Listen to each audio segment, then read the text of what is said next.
What if I told you that the 2026 Tour de France Femmes could be the most unpredictable yet? With a route that throws everything at the riders, time trials, mountain stages, and a showdown on Mont Ventoux, it's shaping up to be a battle of endurance, strategy, and pure grit. But here's the kicker. The real drama isn't just about who wins the yellow jersey. It's about how this race could redefine the entire landscape of women's cycling. Let's dive in. You know, when they first announced the 2026 route, I couldn't help but think, what if this race finally gets the spotlight it deserves? The Tour de France Femmes has been a slow burn since its inception in 2022, but this year's edition feels like a turning point. They've added time trials back into the mix, something the men's race has always had, and thrown in a summit finish on Mont Ventoux, a climb that's iconic for its brutality. It's like the organizers are saying, we're not just here to play catch-up. We're here to make history. And honestly, I think they're right. This race is no longer just a side event. It's a statement. Let's talk about the big question. Who's going to wear the yellow jersey? Demi Vollering has been the bridesmaid twice now, finishing second in 2023 and 2024. She's got the legs, the experience, and a chip on her shoulder. But Katarzyna Niewiadoma? That woman is a force of nature. She won in 2024 with a performance that left everyone gasping.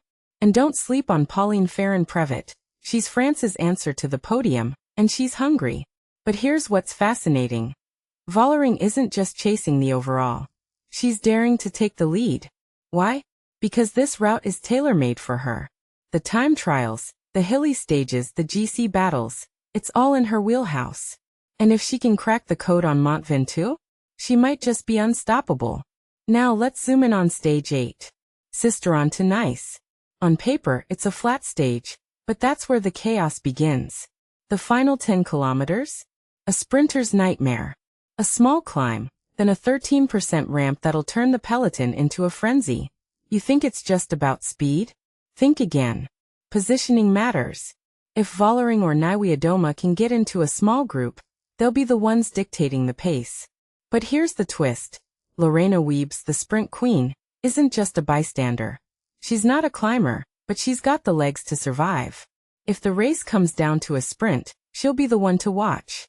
And let's not forget Kim Lecourt. She's a wild card. A rider who thrives on chaos. If she gets into a breakaway, she'll be a threat. But personally, I think the stage will come down to a small group sprint, maybe even Vollering or Lecourt taking the win. It's not just about who's fastest, it's about who's smarter in the chaos. But wait, what about the bigger picture? This race isn't just about individual glory. It's about proving that women's cycling can be as intense, as strategic, and as unpredictable as the men's. The inclusion of Mont Ventoux isn't just a gimmick. It's a declaration. This is a serious race.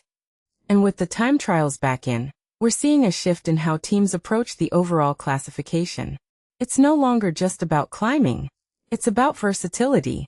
Reusser, Vollering, Niewiadoma, they all need to be strong in every discipline. That's the beauty of it. It's not a one-trick pony anymore. So here's my take.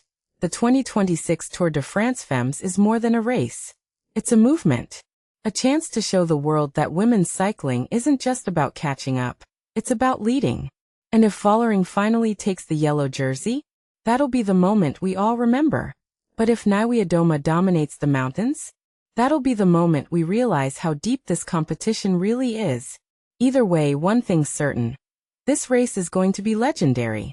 And I, for one, can't wait to see how it unfolds.